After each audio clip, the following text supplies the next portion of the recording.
আসসালামু আলাইকুম, নতুন একটা ভিডিওতে আপনাকে স্বাগত।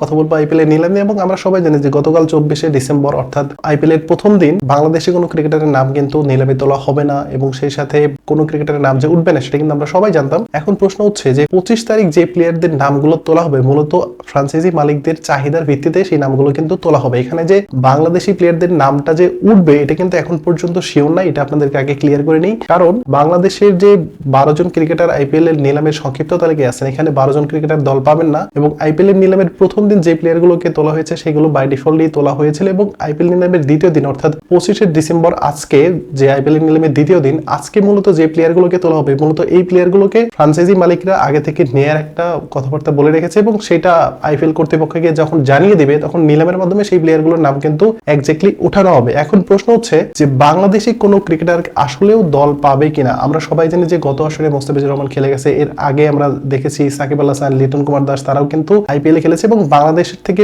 মোট 13 জন ক্রিকেটার আইপিএল এর নিলামে নাম লিখেছিলেন। এখান থেকে একজনকে বাদ দিয়ে মোট 12 জন ক্রিকেটারকে আসলে আইপিএল এর নিলামের সংক্ষিপ্ত তালিকায় রাখা হয়েছিল এবং এই সংক্ষিপ্ত তালিকা থেকে বাংলাদেশি কতজন প্লেয়ার আসলে দল পেতে পারে। এখন আমার কাছে যেটা মনে হচ্ছে যে খুব সম্ভবত মোস্তাফিজুর রহমান যেহেতু আইপিএল এ খুব ভালো পারফর্ম করে থাকে এবং সেই সাথে আইপিএল এ তার একটা মোটামুটি একটা হাইপ আছে এবং গত আসরে তিনি দুর্দান্ত ক্রিকেটটা খেলেছেন, সো আইপিএল এ মোস্তাফিজুর রহমানকে কোন একটা দল পিক করবে এটা মোটামুটি নিশ্চিত করে বলা যেতে পারে। কিন্তু এরপরে মূলত অন্য কোনো দল অন্য কোনো বাংলাদেশি প্লেয়ারকে পিক করবে কিনা। এখানে বলে রাখি নাহিদ রানার যেহেতু অনেক বেশি স্পিড আছে এবং আইপিএল সবসময় এরকম স্পিডি বলারদেরকে অনেক বেশি প্রায়োরিটি দিয়ে থাকে, সো আমার খুব সম্ভবত মনে হচ্ছে যে হয়তো নাহিদ রানা দল পেলেও পেতে পারে, বাট এখন পর্যন্ত সেটা শিওর না। এরপরে যে বাকি ক্রিকেটার যারা আছেন এবং এর মধ্যে সাকিব আল হাসান, লিটন কুমার দাস বা মেহেদী হাসান মিরাজ বা তাসকিন আহমেদের কথা যদি বলি তাহলে এর মধ্যে সবচেয়ে ভালো সম্ভাবনা আছে হচ্ছে তাসকিন আহমেদের। এবং তাসকিন আহমেদ এমন একজন ক্রিকেটার গত কয়েকটা আসর ধরে তাকে ডাকা হচ্ছিল কিন্তু তিনি এনএসিও না পাওয়ার কারণে মূলত তিনি আইপিএল এ দল পাচ্ছিলেন না এবং তার আইপিএল খেলা কিন্তু হচ্ছিল না। তো এখন অর্থাৎ 2025-এর যে আইপিএল সেই 25-এর আইপিএলটা আসলে তিনি দল পাবে কিনা। গত কয়েকটা মৌসুম ধরে কিন্তু তাসকিন আহমেদ যে আইপিএল এ ডাক পেয়েছিলেন মূলত এগুলো গৌতম গম্ভীরের থ্রুতেই, কিন্তু গৌতম গম্ভীর যেহেতু এখন আইপিএল এর সাথে নেই, তিনি ইন্ডিয়ান ক্রিকেট দলের প্রধান কোচ, সো তার জন্য কিন্তু আইপিএল এ যে কোনো দলকে পাওয়া বা তাকে কোনো দল কিনে নেবে এটা কিন্তু অনেক বেশি টাফ। এবং এর মধ্যে থেকে আমরা জানি যে কলকাতা নাইট রাইডার্সকে নিয়ে তাসকিন আহমেদকে নিয়ে একটা রিউমার ছড়িয়েছিল যে তাসকিন আহমেদকে চাই হচ্ছে কলকাতা নাইট রাইডার্স। এখন দেখার বিষয় যে তাসকিন আহমেদ শেষ পর্যন্ত কোথায় দল পায় বা আর আদৌ দল পায় কিনা। এখন প্রশ্ন হচ্ছে যে শুধুমাত্র 2 জন যে বা 3 জন ক্রিকেটার দল পাবে এমন তো হতে পারে না, কারণ বাংলাদেশে যে 12 জন ক্রিকেটার নাম লিখেছেন এর মধ্যে অনেকেই পোটেনশিয়াল বলার আছে, অনেকেই ব্যাটার আছে, তো এদের আসলে দল পাওয়ার সম্ভাবনা কতটুকু। এবং আপনারা সবচেয়ে বেশি ইন্টারেস্টিং একটা নিউজ আপনারা হয়তো শুনতে চাচ্ছেন যে রিশাদকে নিয়ে আমি কেন কিছু বলছি না। দেখেন ভাই, রিশাদ হোসাইন তিনি রিসেন্টলি খুব একটা ভালো ফর্মে নেই এবং তিনি ইন্ডিয়ার মাটিতে গিয়ে খুব একটা ভালো পারফর্ম করতে পারেনি এবং আমরা সবাই জানি যে ইন্ডিয়ার বিপক্ষে বা ইন্ডিয়ার মাটিতে গিয়ে যদি কেউ ভালো পারফর্ম করতে পারে তাহলে কিন্তু তার যে দামটা বা আইপিএলে যে তার যে একটা তাকে নিয়ে যে একটা হইচই ফেলা সেটা কিন্তু আমরা অতীতে অনেকবারই দেখেছিলাম, সেটা মিচেল স্টার্ক বলেন বা প্যাট কামিন্সের কথা বলেন।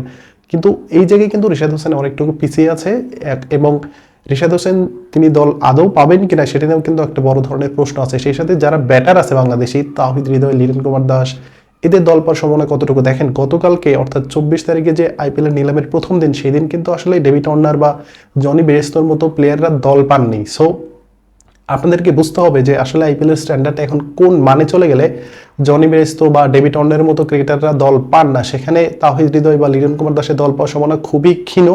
এর মধ্যে হয়তো লিটন কুমার দাসকে পিক করলেও করতে পারে, কারণ যেহেতু তিনি wicket keeper batsman, so wicket keeper batsman কিন্তু আইপিএল এ খুব বেশি দরকার পড়ে অনেকগুলো দলেরই জন্যই। এখন প্রশ্ন হচ্ছে যে শেষ পর্যন্ত আইপিএল এ বাংলাদেশি কোন কোন ক্রিকেটার দল পান। এর মধ্যে আমি আপনাদেরকে প্রথমেই বললাম যে মোস্তাফিজুর রহমান তার ভালো সম্ভাবনা আছে এবং তার ভিত্তিমূল্য মাত্র 2 কোটি টাকা, সো তাকে যে কেউ বেস্ট প্রাইজে হয়তো কিনে নিতে পারে বা তার দামটা উঠানামাও করতে পারে। এর বাইরে হচ্ছে নাহিদ রানা, তার দল পাওয়ার সবচেয়ে বড় সম্ভাবনার কারণ হচ্ছে যে তার ভিত্তিমূল্যটা খুবই কম এবং তার ভিত্তিমূল্য মাত্র 75 লাখ রুপি। এখন যে কোনো দল 75 লাখ রুপি দিয়ে এরকম একটা স্পিডি বলারকে নিতেই পারে এবং তিনি গত কয়েকটা সিরিজ ধরে যে ভালো পারফর্মটা করেছেন তাতে করে তার দল পাওয়াটা মোটামুটি নিশ্চিত বলা যেতেই পারে, কারণ তার যে পেস বা তাকে নিয়ে যে বড় বড় ধারাভাষ্যকার থেকে শুরু করে বা ক্রিকেট বোদ্ধা যারা আছে তারা কিন্তু অনেক কথা বলেছেন, সো তার দল পাওয়ার সম্ভাবনা কিন্তু অনেকটাই বেশি আছে। সো এই 2 জন ক্রিকেটার মূলত আইপিএল হয়তো দল পেলেও পেতে পারে, এর সাথে হয়তো তাসকিন আহমেদ যোগ হতে পারে, কিন্তু এর বাইরে আসলে কি দল পাওয়ার সম্ভাবনা খুব একটা আমি দেখছি না। বা আপনি যদি শরীফুলের কথা বলেন, শরীফুলকে গত আসরে ডাকা হয়েছিল, তিনি যাননি, কিন্তু এখন তার ফর্মটা খুব একটা ভালো যাচ্ছে না। সো তার দল পাওয়ার সম্ভাবনা খুব একটা নেই বলেই চলে, বাট পেলেও পেতে পারে। বা এমন যদি হয় যে আইপিএলে আসলে বাংলাদেশে কোনো প্লেয়ারের নামটাই তুললো না, তাতেও কিন্তু অবাক হওয়ার মতো কোনো কিছু থাকবে না, কারণ আইপিএলে এখন অনেক ভালো ভালো মানের স্ট্যান্ডার্ড বলার, ব্যাটার বা অনেক ভালো ভালো মানের যে প্লেয়ার তারা কিন্তু অনেক দেশ থেকে নিয়ে আসে বা অনেক দেশ প্রডিউস করে। যেমনটা আমরা জানি যে আফগানিস্তান বাংলাদেশের চাইতেও শক্তিশালী একটা টি-20 দল, এবং তাদের ওইখান থেকে প্রায় 30 জন ক্রিকেটার সংক্ষিপ্ত তালিকায় ছিলেন, প্রায় 8 থেকে 10 জন ক্রিকেটার অলরেডি দল পেয়ে গেছে। সো তাদের কিন্তু সম্ভাবনা অনেক বেশি আছে, সেই ক্ষেত্রে বাংলাদেশের কিন্তু সেই সম্ভাবনাটা খুব একটা নেই। সো আপনাদের মতামত আমি আশা করছি আসলে আইপিএল নিলামে বাংলাদেশ থেকে কতজন ক্রিকেটার দল পেতে পারে, এটা কিন্তু আপনারা চাইলে কমেন্ট বক্সে জানাতে পারেন। সো ভিডিওটা এই পর্যন্তই, ধন্যবাদ সবাইকে, আসসালামু আলাইকুম।